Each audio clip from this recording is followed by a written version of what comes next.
गृहस्थ आश्रम के 3 ऋण और 5 यज्ञ। उत्तर वैदिक कालीन संस्कृति में आश्रम व्यवस्था का एक महत्वपूर्ण स्थान है।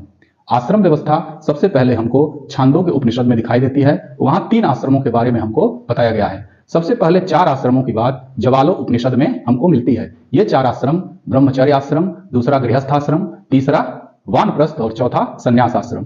ठीक है, तो ये जो गृहस्थ आश्रम है वो सबसे महत्वपूर्ण आश्रम माना गया है। गृहस्थ आश्रम को बाकी तीनों आश्रमों को पोषण और समर्थन और संरक्षण देने वाला कहा गया है।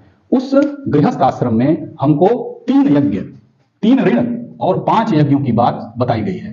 3 ऋण और 5 यज्ञों की बात बताई गई है। इन ऋणों में पहला ऋषि ऋण है। ऋषि ऋण, ऋषियों द्वारा प्रदत्त ग्रंथों का अध्ययन करने से हमको ऋषि ऋण से मुक्ति मिल जाती है।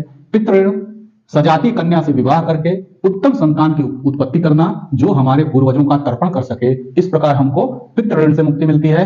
और देवताओं का ऋण जो है, अगर हम धार्मिक अनुष्ठान के द्वारा यज्ञ आदि करके उसमें आहुतियां देते हैं तो उससे हमें देव ऋण से मुक्ति मिलती है। इन ऋणों से मुक्त होना हमारे लिए परम आवश्यक है।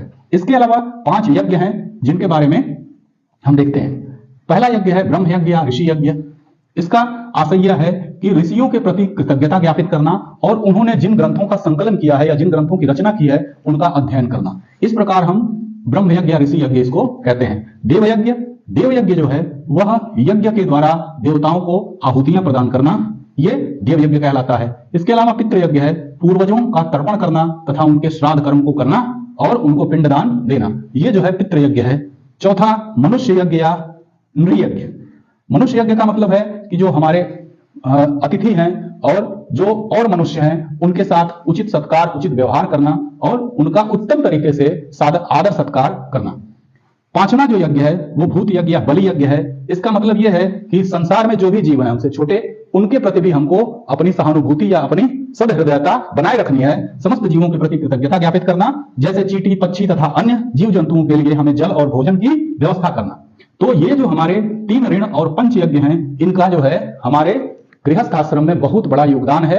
इनके द्वारा हम जीवन के सभी पहलुओं में एक सद्भाव और समन्वय बनाए रख सकते हैं।